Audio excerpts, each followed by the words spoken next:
Welcome to Full Prefrontal, the show that exposes the mysteries of executive function. This podcast is a collection of conversations about the role of the prefrontal cortex, which impacts your focus, planning, problem-solving, emotional balance, and independence. So join us as we explore executive function and the science of learning. And now, here's your host, the founder of EXQ, Sucheta Kamath. Welcome back to Full Prefrontal, where we discover the hidden powers of the brain CEO that is the key component to self-directed success. Well-developed and mature frontal lobes produce strong executive function, which is how we direct our effort and build our success story. I am your host, Sucheta Kamath, and my hope is that through these meaningful conversations and through thought-provoking stories, we can all gain clarity and lead effective and productive lives. You can follow me on my social media at Sucheta Kamath or share this podcast with your friends and colleagues through whatever medium of your choice. So let's talk about today's conversation. It's all about college success and career transition. A 2014 report showed that almost 1/3 of our first-time college students choose a major and then change it at least once within 3 years. And the students who start in mathematics or natural sciences are more likely to switch to other fields. And I have some thoughts about that. I wonder if the parental pressure, because of these are more revered choices, may be the reason that they get into math and science. And close to 6% of college students take longer than 4 years to graduate. And that's really, really important to know why that is so. And then so around 4 million or 18% of the college students that graduate each year, there is something to think about. What are the skill set that go into arriving at college and then succeeding in college and then getting outbound, thinking this vision of a successful gainfully employed individual. And that's why I'm so excited to have today's guest, Lynn Miner-Rosen. She is the founder of LMR Coaching and the creator of the ADHD JOB SQUAD, woot woot, because she just launched it, where she provides coaching, instruction, and support to college students and adults with and without ADHD, or sometimes referred to ADD, executive function deficits, and learning differences worldwide. She is a leading expert on ADHD career coaching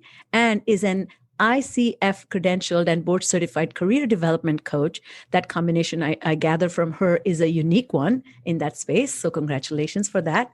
And lastly, but not the least, before working as a whole life coach, Lynn taught special ed for 12 years in New York public schools. And that must be an experience in itself. So welcome, Lynn. How are you today? Fine, Sucheta. This is such a pleasure to be with you and be on this podcast with you.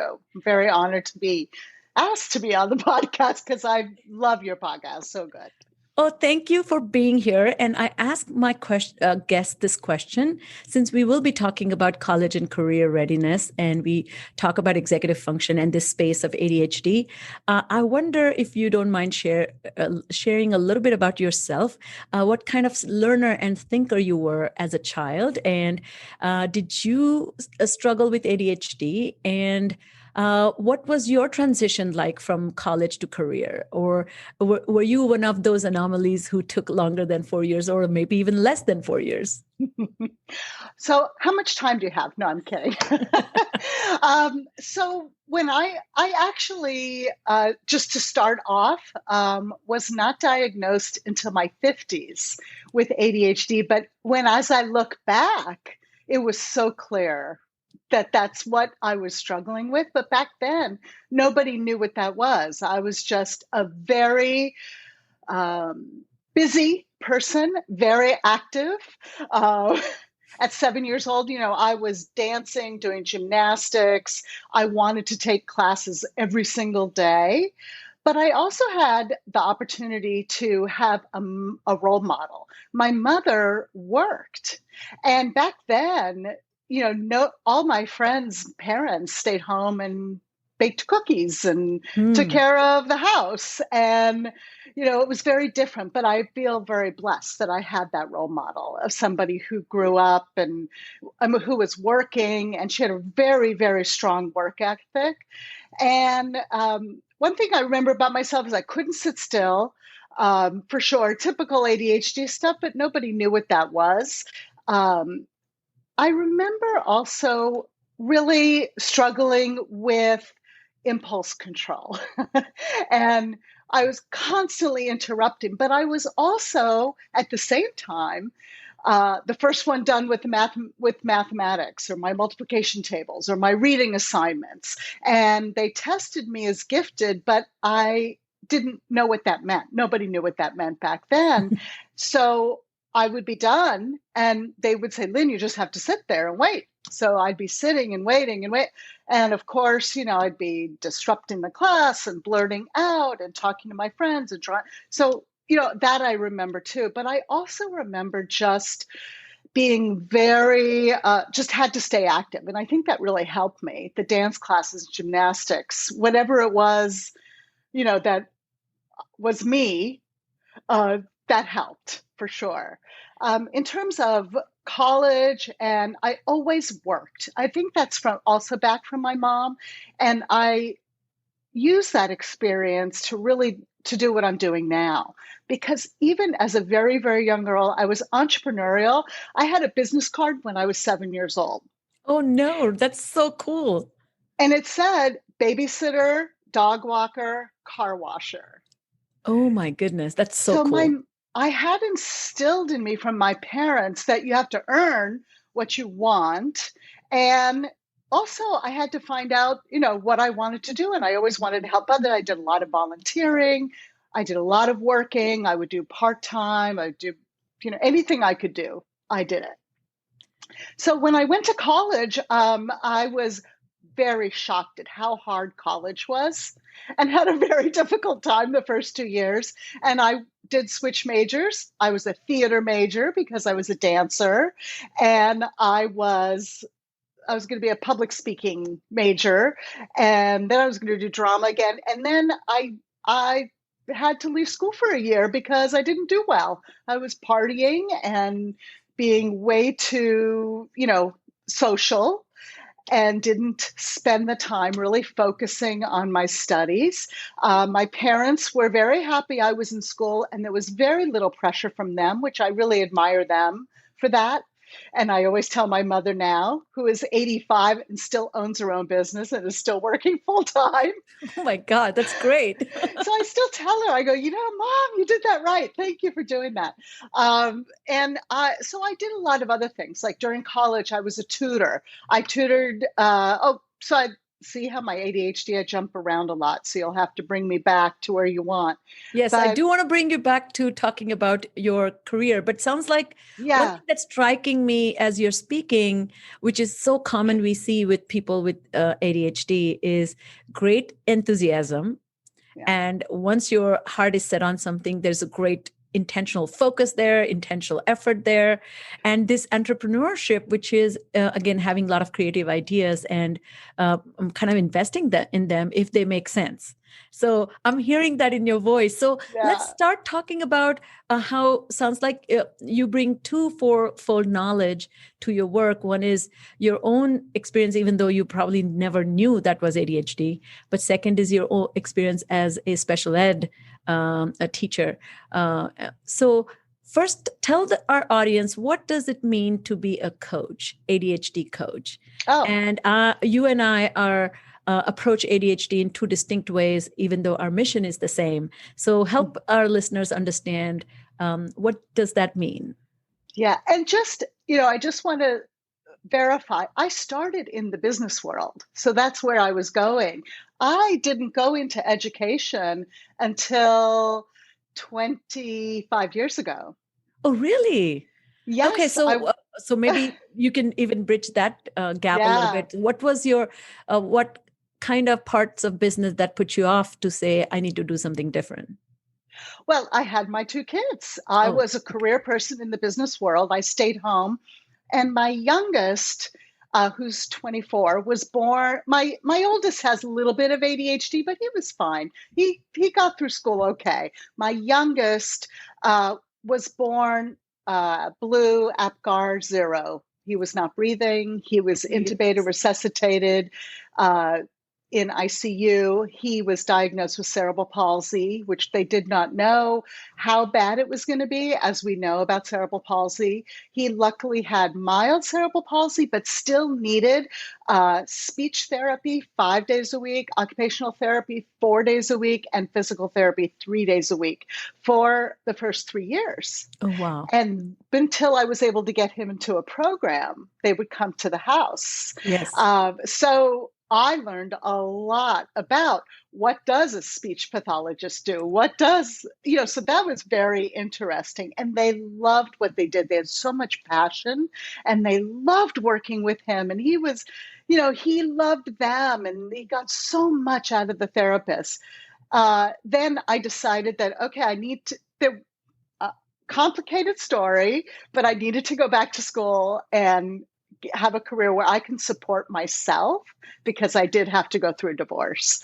And I needed to have a job where I could support my kids and have medical insurance for them. So somebody said, you could be a teacher. And I was like, I could? I was in my low 40s and I went back to school in my 40s and went part-time. I went to school, I worked part-time and I raised my 2 kids and I got 2 master's degrees in elementary education, middle school, and special education. Amazing. So that was my shift. Yes. And I think that's going to really set us up because I think you're talking about that's how our executive function skills help us, right? To adjust, adapt, and repurpose our direction based on life circumstances.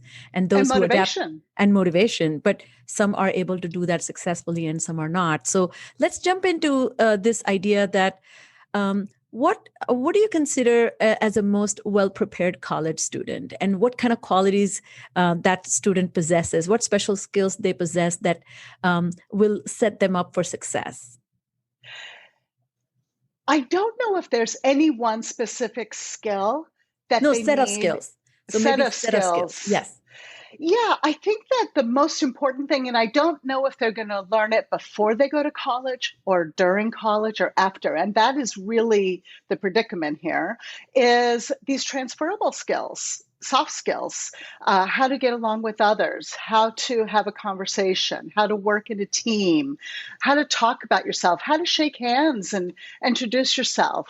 But on top of that, our clients, our students have so many other issues that get in the way of those things that seem really natural for a lot of people. And some people it's really natural and some people it's not.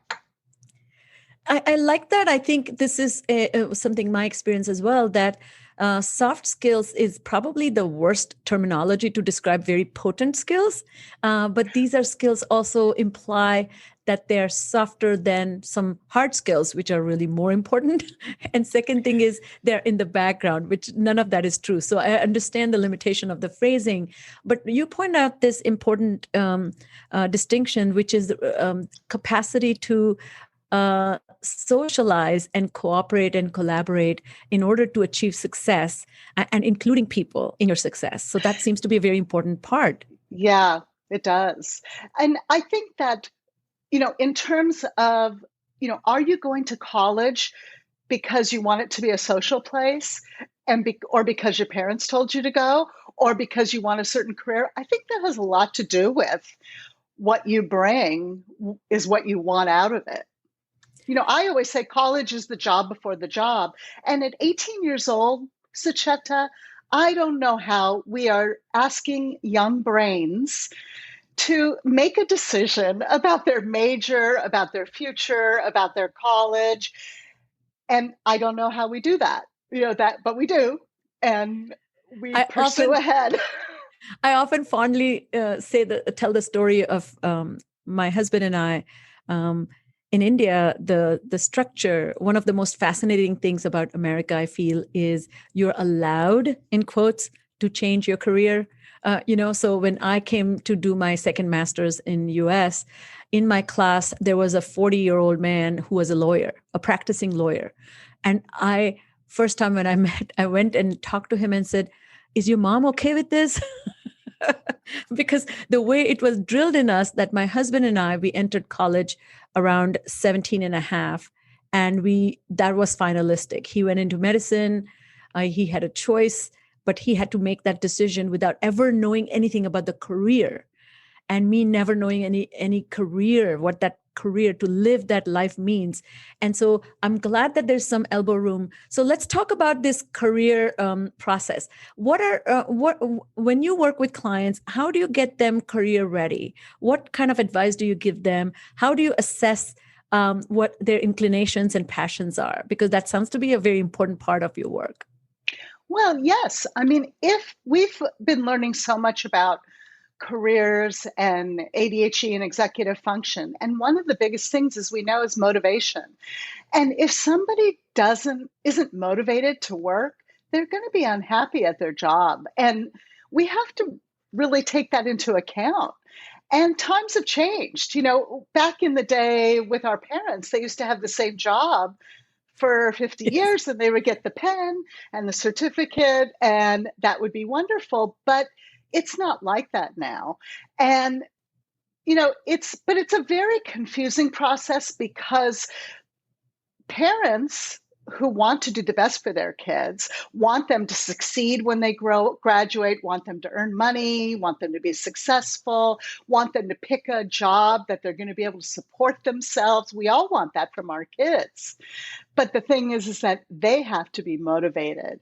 And then the other issue I see about college is that we are spending so much time visiting colleges, finding out the best college, talking to advisors, talking to administrators, filling out applications. I'm sure you've gone through this yourself. And it's a year, right? It's a year process, if not more. And tell me if this is how what your sentiment is. But I always say, when I give advice to my college parents and college students, that there's no perfect college, there's a perfect fit. Because the fit is more important than the college. And a lot of times people are really enamored by name and location and the tier 1, tier 2 based on sports or whatever. But that has nothing to do with the students' capabilities and motivation and inclinations.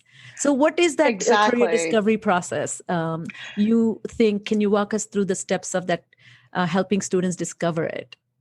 Yeah, I mean, it's really something where I frame it as, let's figure out what your interests are. Who are you? What do you like to do? There's so much pressure from parents and mixed messages. Parents want you to do really well in college. They want you to pass the classes because they're paying a lot of money.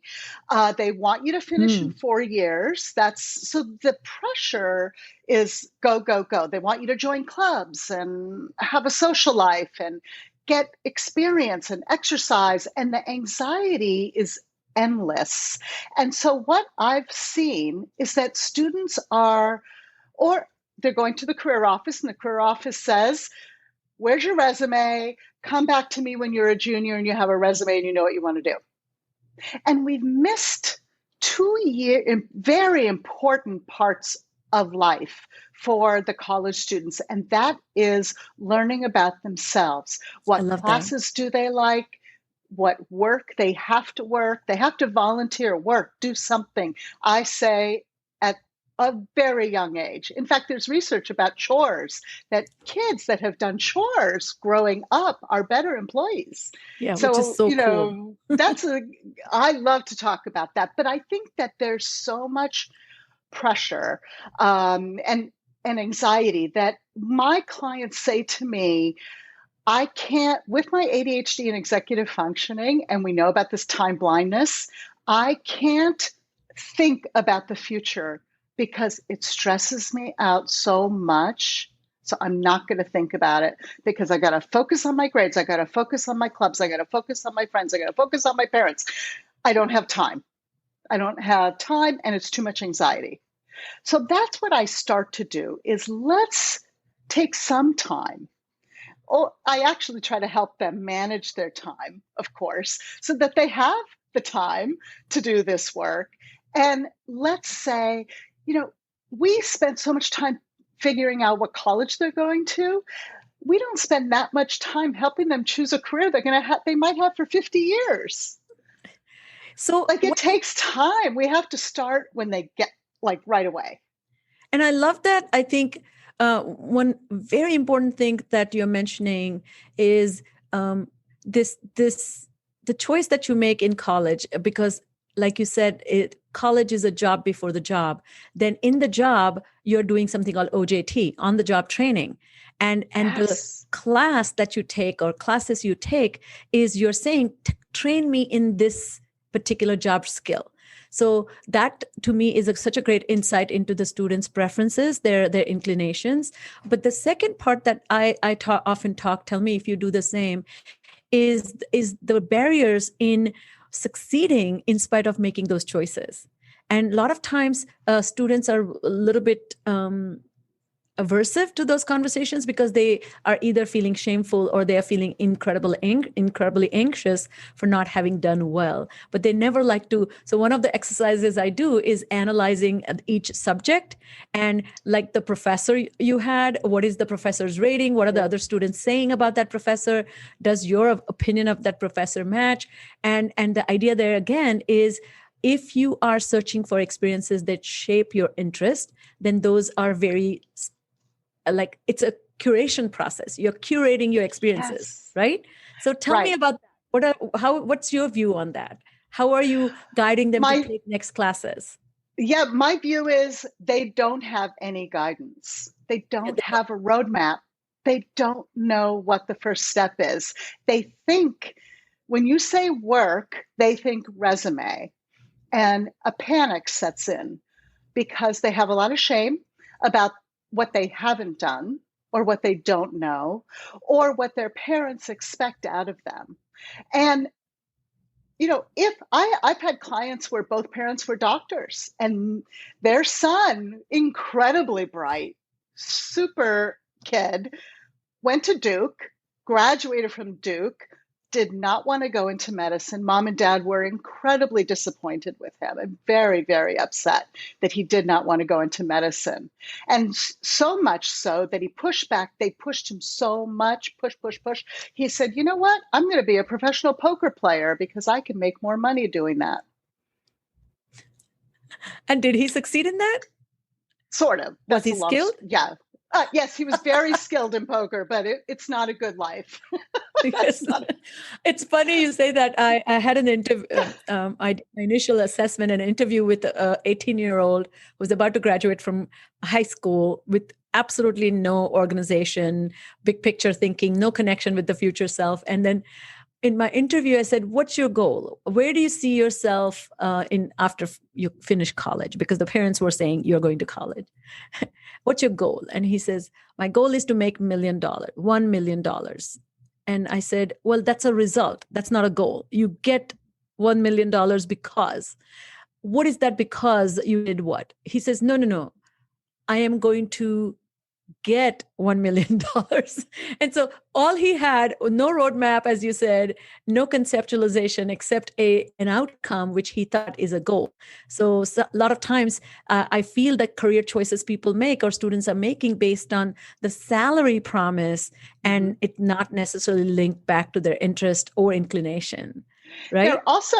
I've also seen, yes, you're right. I've also seen when I ask them what job they want, they say, oh, I want to be a private investigator. And I say, oh, that's interesting. Why do you want to do that? Oh, I saw it on TV on Netflix. It was so cool. So they don't know where to find out about careers. And I'll tell you one other story about a mom I met about 5 years ago here in Florida. She said, I am so proud of my son. He is going to law school in Miami. I'm so excited. I'm like, that's great. Congratulations. I said, does he want to be a lawyer? Well, yeah, I think so. And I said, well, does he know anybody who's a lawyer? No. Is anybody in your family a lawyer? No. Has he ever been to a lawyer's office? No.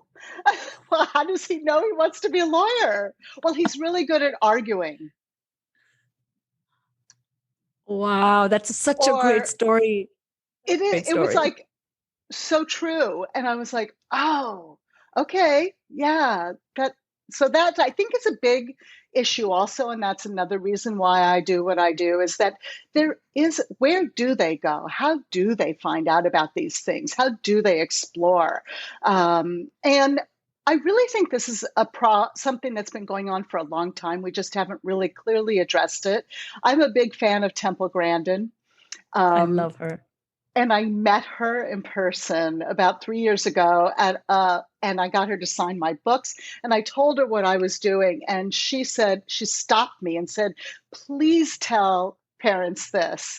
And I really, I looked at what she was doing. And even 20 years ago, she was saying, we have supported these, whether it's executive functioning, neurodiverse, ASD, we've done so much work to support these children through school and into college and through college. But then what? And I think the data I was reading about, like what high school degree meant 40 years ago is what college degree means now. So that college degree does not guarantee anything in terms of income. Yeah. And as you said, a lot of students, and particularly Jonathan Haidt and all the research that is coming from social psychology and anthropology, even, that there is incredible anxiety, and the children are post-millennial generations are growing up with incredible lack of self-assuredness that I will be okay. So because of that change, psychological makeup, change in that makeup, there's incredible propping up by parents. And now we can't tell it's the parent dependence or parents' fear, but children are not coming independently to explore a college experience. Correct. And I think that needs to start earlier on. I think it needs to start in middle school and high school. We need to have those conversations with our kids and share and let them go to work with mom and let them go to work with dad. And, that's one of the things I start to do at that age, is to open them up, tell them, I want you to expand your choices of careers. Don't narrow down yet. Don't narrow down. Think of all the opportunities. And that's when even as a freshman, my biggest advice I can give to everybody out there is go to the career fairs as a freshman. Don't listen to people telling you can't get an internship as a freshman. You can. And the career fair is the place where you can ask questions of people that are there just to talk to you. You know what? I think you just hit up the next point I was going to ask you about. To me, 3 important experiences, since we are shaping experiences. College is shaping experiences, and it's expanding the mental templates for executive function to be situated in a way. How do I problem solve if you don't have a large deck of experiences where you say, I solved the problem this way in this situation and that way in that situation? 3 things stand out for me. One is volunteering. Second is internship, and third is a job, even if it's menial job. So in order to get ready for a job, you need to have held a job. And this sounds ironic, but even working at McDonald's can be incredibly valuable because it requires all the soft skills you were talking about earlier, and it requires managing your own emotions when the expectations of a low-income job, but it's intensely requiring you to be effortful. And that can be valuable, right? Yes. And the other one to that, Sucheta, that's super important is learning about yourself. Learning about yourself. What did you like? What didn't you like? Because if you're not motivated, if you don't love what you're doing and it doesn't match your interests, your passions, your values, you're not going to stick to it. We know that with ADHD. We need that motivation. We need to have that something that lights us up. And we have to learn about what we like and what we don't like. But here's the other thing that comes into play with that information is when you start to interview, you want to tell a story to the people that you're interviewing with about yourself. And so if you don't have those stories or you haven't written them down or even thought about them, then it's hard to bring them up when we're anxious. As we know with executive function, we go from here to there and we forget everything that we're good at and we go to an interview. So by really focusing and thinking about what we've done, what we haven't done, and really keeping track of it through college. And I also talk about organization, keeping a binder, keep organizer in college, keep all your information in one place so you can grab it when you need it. So there's a lot that goes on in college. It really does. And I'll share with you one of my stories with my children. When my son was writing, he had to do a project for high school or school years about hearing loss. And he went to a book and looked up something, read something. The book that he was reading about was talking about somebody who was deaf. And I'm a hardcore speech pathologist. So I said, my very dear friend is an audiologist. You need to interview her. And my son was like, no, Mom, that's too much effort. There's no need. Nobody's asking me. I said, no, nobody's asking. Your mom is asking you. And I said, my very close friend, he knows her. And I said, just call her and ask her about her profession, what she does every day. Don't ask her about deaf people. Don't ask her about deafness, but what does she do? And of course, I immediately called her and told her that might happen. He might reach out to you. And he did. And they spent 45 minutes. Like your lawyer story, I think if my son had never met, heard, thought about, or interacted with an audiologist, that career would never be even a possibility. Now, I don't think that my intention was him to get into audiology, but I think that is such a missed out opportunity that so many of our friends are doing so many things, and we introduce our kids and have them. And so anyway, so by the time my second one came along and getting ready for college, he would go and have coffee with friends of ours of different careers. And he even went and saw a friend of mine who's a psychologist.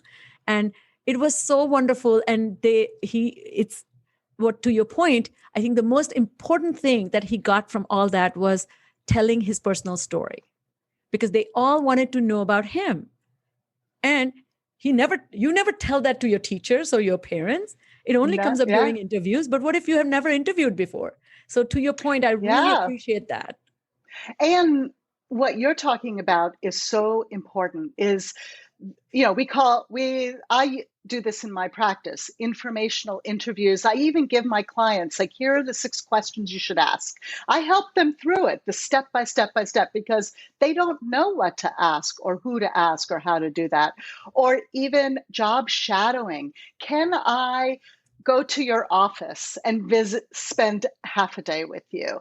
I'll never forget, Sucheta, my mother and father were both in the fashion industry in Los Angeles. And my mother worked her way up to the president of a dress manufacturing firm, but behind her office was the factory. And I would go there a lot to work with her. And she would march me all through the factory. If you watch Mrs. Maisel, yes, that movie. I love that show. Okay. So that is exactly how I was brought up. I was in a factory. I was with my mom and walking around and sitting at a desk and patterns. And I'm so blessed to have those experiences of actually being in it. And that's what I try to tell young people all the time, and parents, really open your kids up, tell them they can do whatever they want to do, give them the confidence that they can do whatever they want to do. Don't pigeonhole them into, well, you have ADHD, you have to do this, this, and this. You can't do it. I hear this all the time. Oh, I don't want a desk job. Well, we all have a desk job. How could you not? I get it. You don't want to be in a cubicle. So they took away the cubicles in all the companies, and then they found it was too disruptive. So now they're putting the cubicles back. We have to be flexible human beings, but we also have to learn what Temple Grandin says about ASD, that I love, is until young people experience it, They don't know what it's like. She said, even watering the plants and connecting a hose, if you haven't done it, you don't know what it's going to be like. And we need, at a young age, need to get kids to experience different things.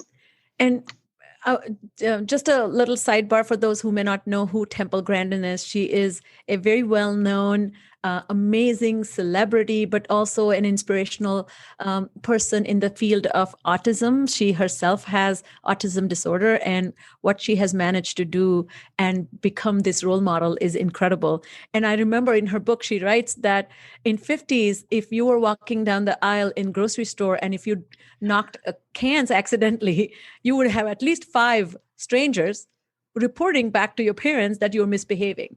And so that cultural regulation, that incredible sense of community where you were observed and given feedback and that allowed you to grow is kind of missing nowadays. Yes. One thought came to my mind as you were speaking, from where did we, all my siblings and I, my husband and his siblings as well, growing up in India, we have very strong cultivated observational capacity. So my father worked as a chemical, he worked for a chemical company in India, and he was a materials manager. So he would be on the phone and he would be trading benzene, hydrochloric acid. And so we remember when we were little kids, like we'll be screaming, pretending to be screaming benzene. But anyway, so what he would do is, even when we were little, like barely 10 years old, he would take us to work once every 6 months. And we had literally no entertainment. We would sit on the sofa while he would be making calls. He would be negotiating. Different people would come. He would hold meetings while we were still sitting. We were expected to greet everybody. We were expected to introduce ourselves. And we were expected to tell a story about ourselves. What grade? So nobody had to prod for more answers. Like, what's your name? Sucheta. What school? Blah, blah, blah. No, you just tell like a faucet. You tell them a story about you. Mm-hmm. And I remember on the way back, as you would drive back in a bus, my father would just then give us feedback, how it went. And so even at 16 and 17, I remember going to his office. Nothing to do with nothing. I never went into that field, but I saw the art of negotiation. I saw the way my father controlled temper when people were not responding well. I love the way he would tease. I love the way he would tell stories. So to me, my children have come to my practice. They have actually, I've used them as peers for my ADHD and ASD clients. We have taken people to movies. My children have gone as peers to give feedback about the movie. If somebody's talking too much, they're like, I think we should watch the movie quietly. So they have been raised with this idea of how to participate. So that's what I think you're talking about, that we shouldn't be in compartments, a job and then college and then life. It should be all merging with each other. And even more so for people with executive functioning challenges, because there's so much that gets in the way: emotion, fear, memory, self-confidence. There's so much that gets in the way that we need to start even earlier by building those things. Yes. So so tell me a little bit about I have two more questions before we get to the end. One is the job searching process, and second is the career switching process, which sounds like you must be dealing a lot with. So one, not knowing what to do, then getting there, then not liking what you do, then saying, do I have other options? So how do you see that transition? Yeah, I see that there are people in different stages of their life. And I'm sure your audience is thinking, yep, I don't know what I want to do, or I do know what I want to do, or I'm not sure how to find out more information, or I hate what I'm doing. How do I know what I'm best at? What am I good at? What are my interests? I think that's missing. I think that whole piece that we don't spend enough time on that is really learning about ourselves. And so that's where I start. No matter what stage you're in, you need to know about yourself very well. Now, the job search is really about, there's strategies, but I think the biggest advice I can give, or the biggest, impact I can make, is you need to do, people say this is a bad word, research.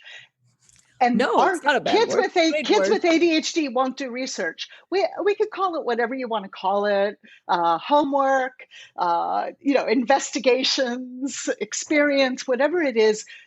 We need to take the time to really think about who we are and what we are interested in, what we want to do. I mean, think about how much time we spend planning a vacation. We want to know what the place looks like, what kind of flights, so much time. We don't spend that much time researching jobs or careers. Many people with ADHD, I don't want to, or executive functioning, tend to take the first job they get. That's like, oh, I got offered a job, I'm going to take it. And we also have to talk about that. That might not be the right job for you. And let's, really focus on that, but also learn about the company before you interview.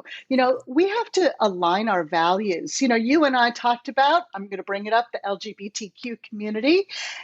If I have a client like that, and I said to my client, we have to know what your values are. What if you go into a career that isn't welcoming who you are? I really That's think that's so important. powerful. No, I think, tell me a little bit more, because I feel, how do you get them to discover their values so that they can align Oh, them? Because that goes back to that self-discovery process you're talking about. But just indulge me for a second. What I do is I have my clients look at the mission of the company, and then take the mission of their most favorite company. If all went well, they would love to work. And then we do our work our way backwards from that. So if this is the mission of the company, what should be the mission of the person who works at this company? yeah, I love that. And I would love it if our clients would get to that point.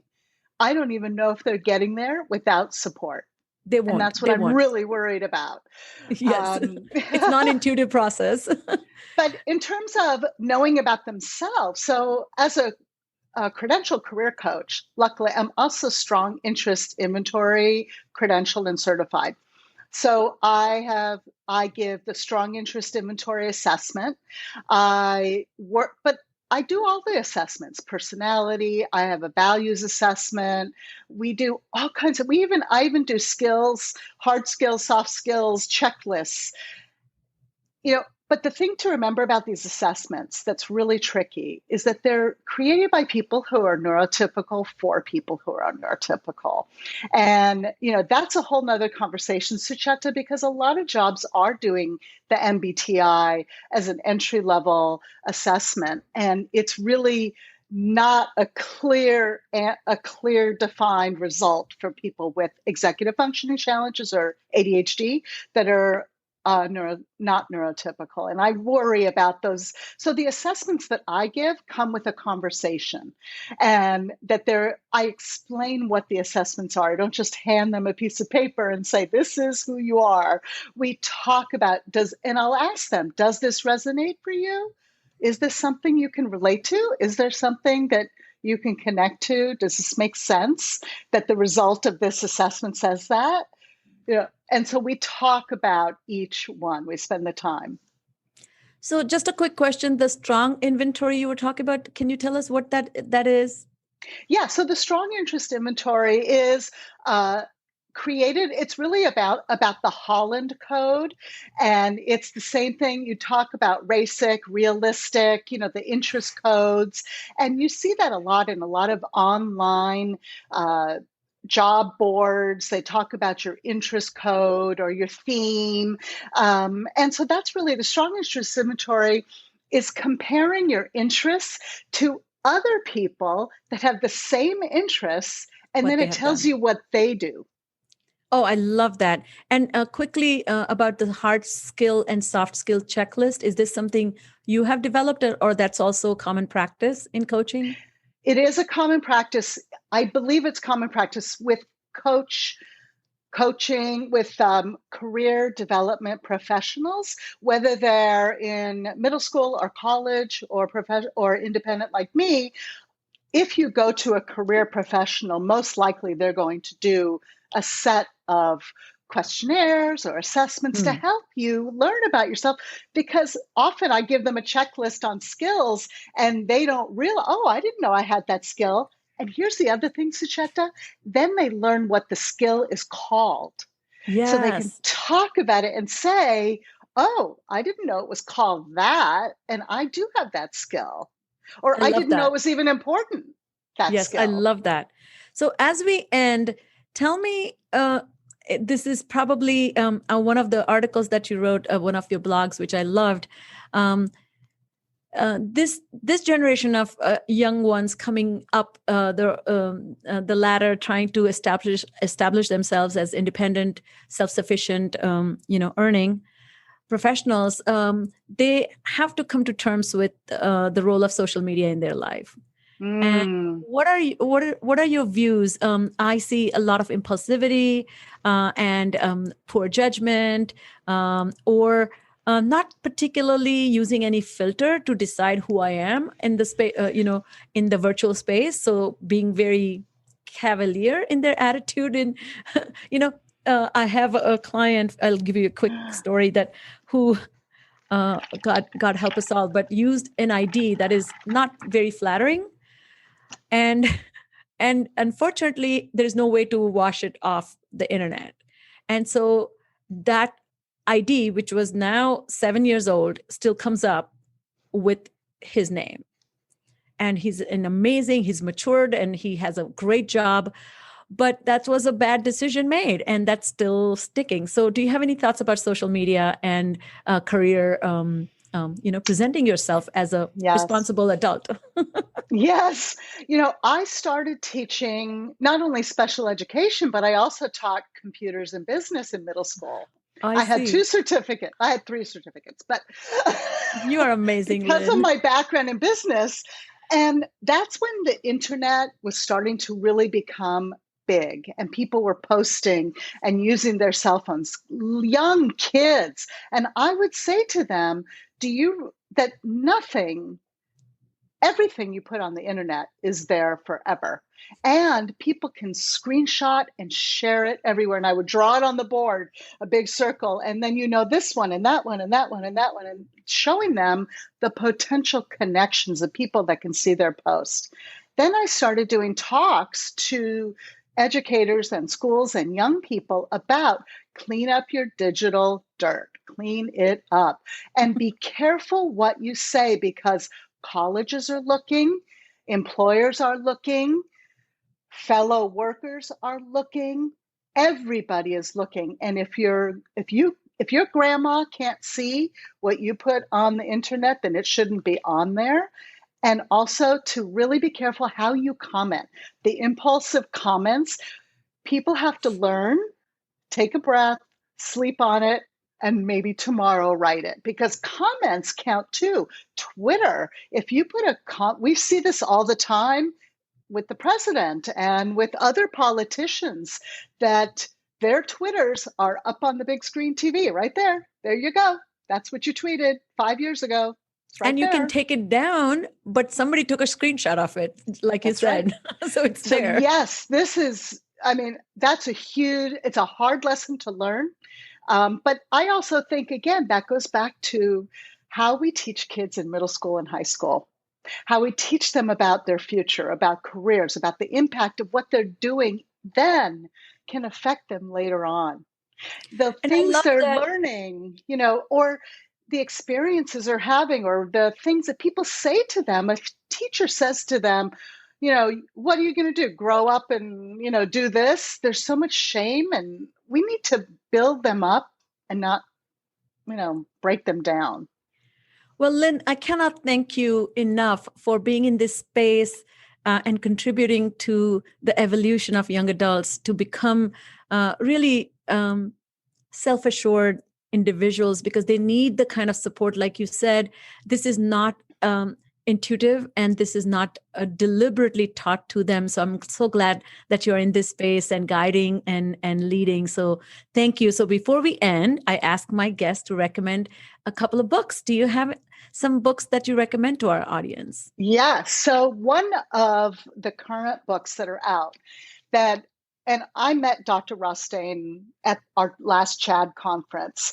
And here the book is called The Stressed Years of Their Lives.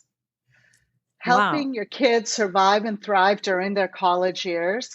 And I suggest to every parent at least read the first 5 chapters, download it, listen to it on audio. He talks a lot about coaching, but he also talks about anxiety and how it's affecting college students Love it. Of all different kinds. And then the other one I love, this is for coaches or professionals, anybody that's a professional, is Finding a Career That Works for You by Wilma Feldman. That's great. And Wilma is one of my favorite people in the whole wide world. And this is a step-by-step with a lot of worksheets in it that you can checklist, that you can do about values and interests. They're all in there, so you could do your own. Lynn, and one question as we end, I wanted to ask was about Job Squad. What is that all about? And tell us a little bit more. This is your new venture and the creative businesswoman that you are. Tell us, how would this help people? Yeah, I'm really excited about this. I've been doing one-on-one coaching and having a lot of success and loving and working with my clients. My one-on-one practice is full. And I said, when COVID hit, Sucheta, I said, oh, this is the time. And I've had this in my mind for a long time working on this, but I said, I've got to do it now because there's so many people that need support, direction, encouragement without judgment, without stigma, without any barriers, and there's misinformation everywhere. So I created ADHD Job Squad. It's an online membership, virtual, it's courses, it's live guests. It teaches straightforward executive career development, job search strategies, and provides judgment-free support for adults, college students, anybody, whether you experience symptoms of ADHD, executive functioning, or learning differences, and everybody is welcome. So just go to ADHDjobsquad.com. And we will link these websites. She has a couple. So, and the resources, particularly, you should also explore the blogs, Lynn, right? Thank you so much for being with us and sharing such wealth of knowledge and kind of really encouraging people to take their journey into towards career readiness seriously. So folks, this is our amazing guest, Lynn Miner-Rosen. And if you loved what you hear, please share this podcast with everybody else and keep in touch. And please know that our frontal lobe continues to grow until the end of life. So let's take this seriously. Thank you for being here with us today. Oh, thank you for having me, Sucheta. This was such a pleasure. Thank you for listening to Full Prefrontal, exposing the mysteries of executive function. To contact your host, Sucheta Kamath, and learn more about her work on improving executive function, visit her website at exqinfiniteknowhow.com. That's www.exqinfiniteknowhow.com. Tune in next week for another informative episode of Full Prefrontal, hosted by the founder of EXQ, Sucheta Kamath.